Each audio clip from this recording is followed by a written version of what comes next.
first question to ask if your landlord is not responding to your request to make repairs is, have you made those requests in writing? If you've made them verbally or in person, the landlord can always deny that you ever made the request, so it's important to put them in writing. Whether via text, email, fax, or letter, it doesn't matter as long as it's in writing. If it's a letter, make sure you include a copy before you send it.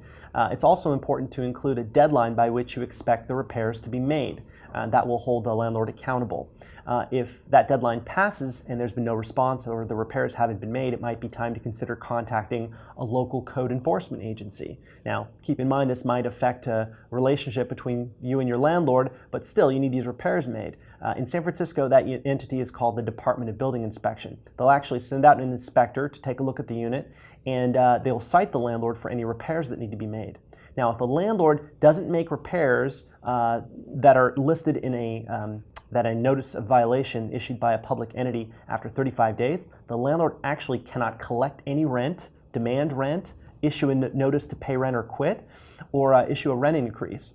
So it's important to, if you have received a notice of violation for your unit, or your landlord hasn't made those repairs after 35 days, talk to a tenant attorney.